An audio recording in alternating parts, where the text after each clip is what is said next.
Fala, galera do Corujão Vascaíno, chegando aqui com aquele nosso vídeo noturno, falando de Vasco, trazendo aquelas informações do Vasco da Gama.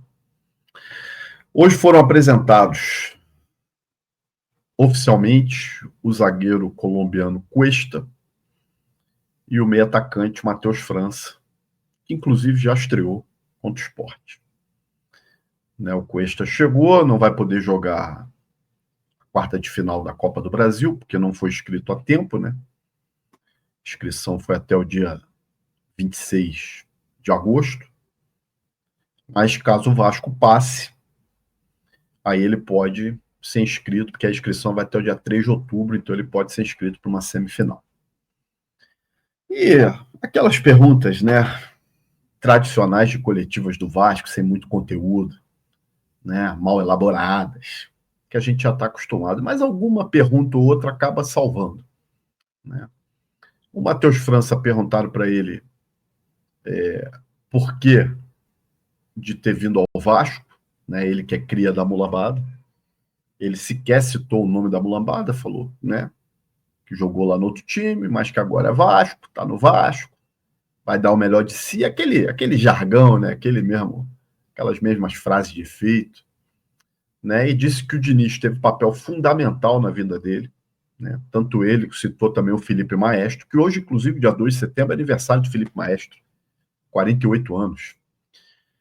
E ele está emprestado por um ano, o Matheus França, não tem opção de compra junto ao Crystal Palace. E espero que ele entre em forma logo, porque esse vem de lesão, né? E vindo de lesão, a gente viu nitidamente que ele está totalmente fora de forma no jogo contra o Sport, né? Então, espero que esses 10 dias aí da data FIFA ajude o mais rápido possível a ele conseguir performar melhor, né? É um jogador que pode atuar em várias posições no ataque, no meio campo. Joga de 10, joga pelo lado esquerdo, joga pelo lado direito, pode jogar de falso 9, né? Então, tanto que ele está com a camisa 9 ali, né? Matheus França. Já o Cuesta disse claramente que prefere atuar pelo lado direito da zaga, mas que na seleção colombiana ele atua pelo lado esquerdo e também não vê problema. E aí, em algum momento, perguntaram para ele se ele podia atuar de lateral direito ou de cabeça de área. E ele deixou bem claro o seguinte: eu sou zagueiro. Eu sou zagueiro. Eu não quero ser improvisado. Porra, aí eu fiquei pensando, será que conversaram com ele como que o Diniz gosta de usar os jogadores? Será que ele sabe que o zagueiro titular hoje é um cabeça de área? Será que ele sabe que em algum momento de um jogo aí ele colocou o meio atacante Nuno de segundo homem de meio campo, de segundo volante? Eu acho que não falaram isso para ele. Porque senão ele não tinha vindo. Porque eu não duvido o Cuesta, qualquer hora, aparecer como lateral esquerdo, como ponta direita, como centroavante. Na cabeça do Diniz, tudo pode. O cara já deixou claro que não quer ser improvisado. Disse que uma das motivações dele ter retornado ao futebol sul-americano foi ter mais visibilidade na seleção colombiana para jogar a Copa do Mundo. E ele não está errado, né? Está perto. Falou também da baixa estatura dele, de 1,79 m, disse que em todas as entrevistas que ele dá, quando é apresentado o novo clube, nego pergunta isso para ele. E ele falou que a baixa estatura não é problema. Falou que é um jogador que sabe sair com a bola no pé, é habilidoso, tem muita disposição para marcar, e a gente viu alguns vídeos dele realmente isso. Rapaziada, eu vou dizer a vocês o seguinte, o fato dele ter 1,79 não é para mim o maior problema também, não. Porque se ele tem noção de espaço, se ele tem uma boa colocação, ele compensa a baixa estatura, isso aí. Se ele tem uma boa impulsão também, né, acaba compensando. Então eu não vejo nenhum problema, né? Já disse aqui, a gente teve vários zagueiros, né, baixos, entre ele o grande Mauro Galvão, que tinha 1,80 m, 1 centímetro a mais do que ele, e era o zagueiro que era. Entendeu? Então eu não vejo nenhum problema nisso. Espero que os dois possam realmente performar e ajudar. Até porque, né, a janela fecha à meia-noite. Estou gravando esse vídeo aqui, falta meia hora para a janela fechar. E como eu havia dito, já desde a semana passada, o Vasco encerraria as contratações dessa janela de jogadores vindo do exterior que estão com contrato no Cuesta, que não teria outros jogadores. Então o Vasco agora, a situação é a seguinte, ele pode contratar jogadores das outras divisões, da Série B, da Série C, da Série D, ou pode trazer jogadores de fora que não estejam com contrato. Pode garimpar aí algum jogador que esteja parado, mas aí é mais a situação, mais um jogador parado, sem ritmo de jogo ou voltando de contusão. Ou garimpar um jogador aí na Série B. Coisa que, inclusive, eu já disse aqui no canal que o Vasco estava de olho, pelo menos, em 2 zagueiros da Série B. E nesse contexto, eu acredito que possam chegar. Pelo menos mais um zagueiro aí, pelo lado direito, para ser até um reserva imediato aí do Cuesta. Ou vai acabar, gente, se bobear, não chegando ninguém. Porque o próprio Diniz já disse aí que o Hugo Moura está muito bem na zaga, que se adaptou muito bem. Então, na cabeça do Diniz, o Hugo Moura virou zagueiro. Só que agora nós temos um outro problema, né? Que é a lesão do Jair, que eu vou falar já já. Tietê também está lesionado. Imagina se a gente não tivesse trazido o Barros de volta. Imagina o desespero que seria agora, sem o Barros. Tendo que jogar com o Cocão,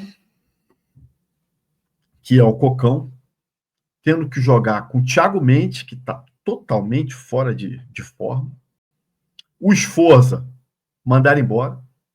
Não sei nem se não era o caso de trazer o Sforza de volta, não sei nem se pode. Tem que ver o que está no contrato dele contra o Juventude. Sinceramente, com a lesão do Jair, eu pensava 2 vezes em não trazer o Sforza de volta aí. Agora, uma outra situação é pegar um dos moleques da base aí. Tem o Helder. Jogando pra caramba, pedindo passagem. Pode trazer. Segundo homem. Então, gente, na cabeça do Diniz, o Hugo Moura é zagueiro. Então ele tem o Cuesta e o Hugo Moura pro lado direito. Pro lado esquerdo ele tem o Robert Renan e o Lucas Freitas.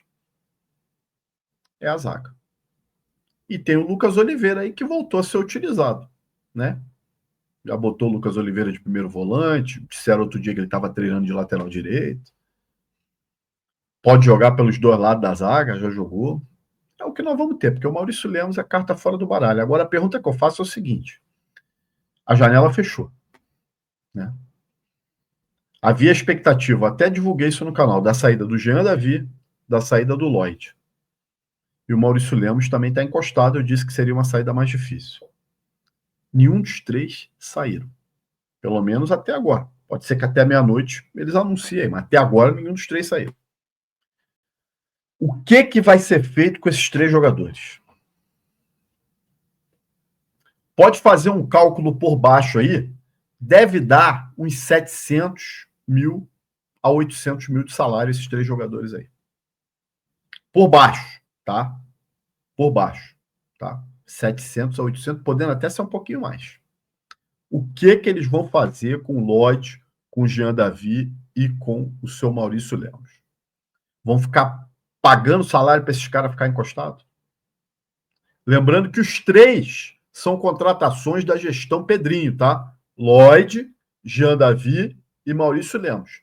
Não tem nem desculpa que é jogador que veio da 777. Não. Os 3 são da gestão Pedrinho. O que vai ser feito com esses jogadores? Porque tem salários considerados altos, um padrão Lloyd, padrão Jean Davi, padrão Maurício Lemos, e ninguém veio buscar. Vai rescindir com os caras? Vai ter que pagar uma multa grande. Provavelmente o resto todo salário. Não acredito que eles vão fazer isso. Então, meus amigos, é uma situação extremamente difícil desses 3 jogadores. Tá? Ainda tem aí o Alex Teixeira, né, que pelo menos está sendo relacionado, mas não entra nunca. Né? O Lucas Oliveira voltou agora, né, a ser relacionado. Então, cara, sinceramente, complicado. Seu Garré, né, também, outro da gestão Pedrinho.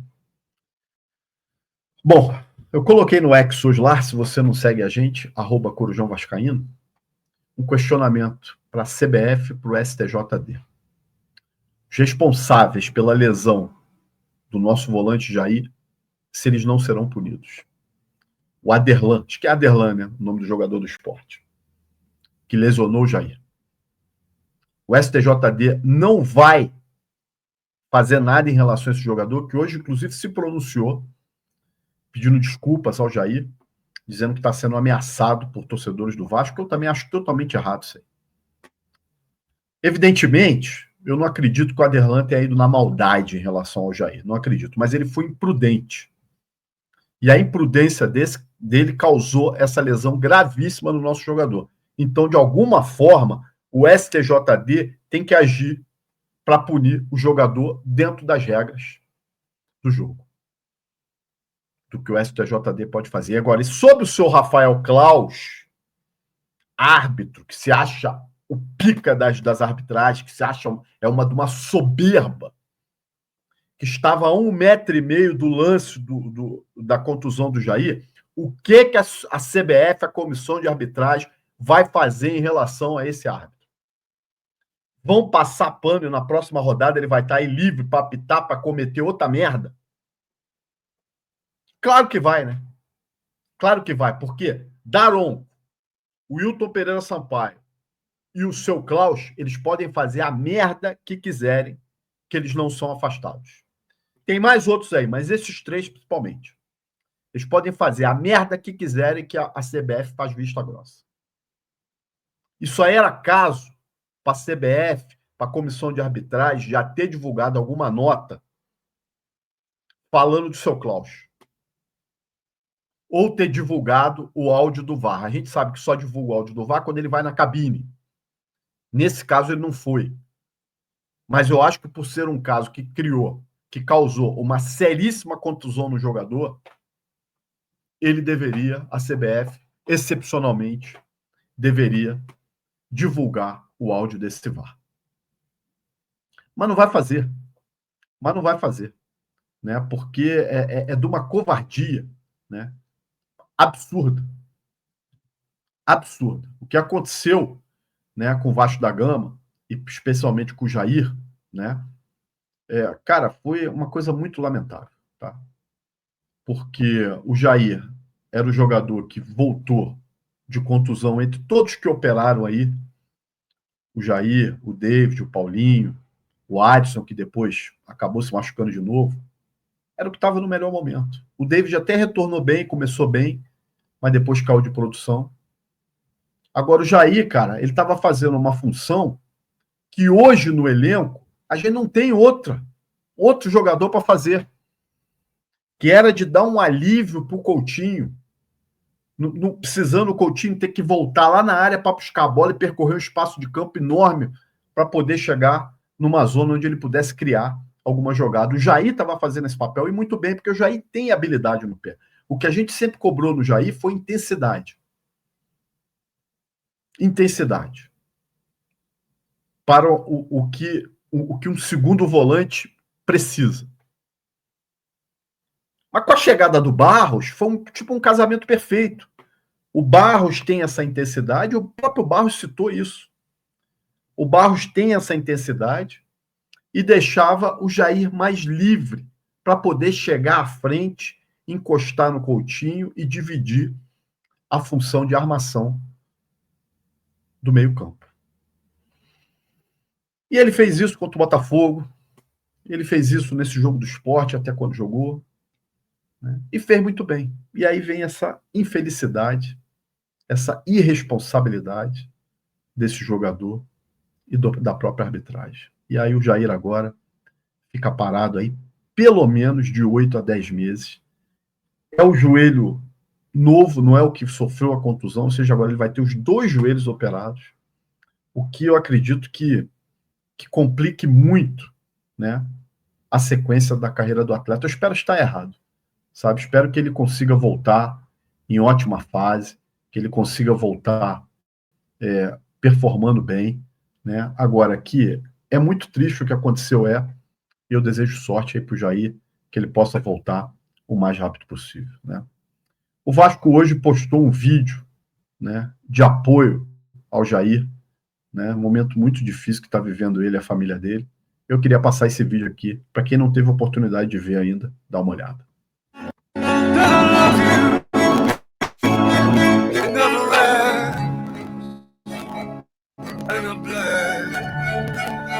Every day now, for you,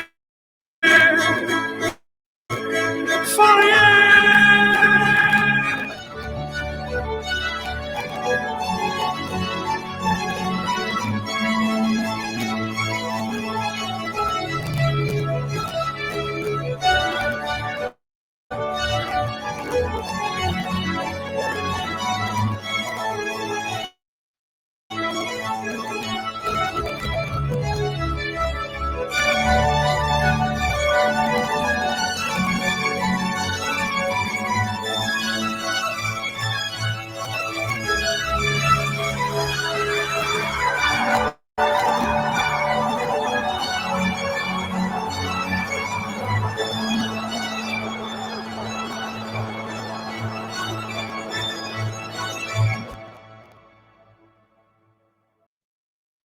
Pô, rapaziada, é duro e emocionante ver essas imagens aí.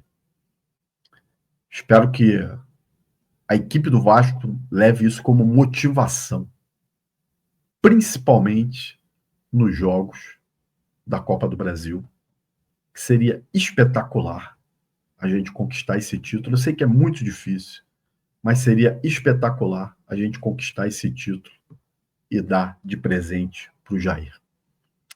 Se você gostou desse vídeo, peço que deixe seu like, compartilhe, se inscreva no Corujão e vire membro.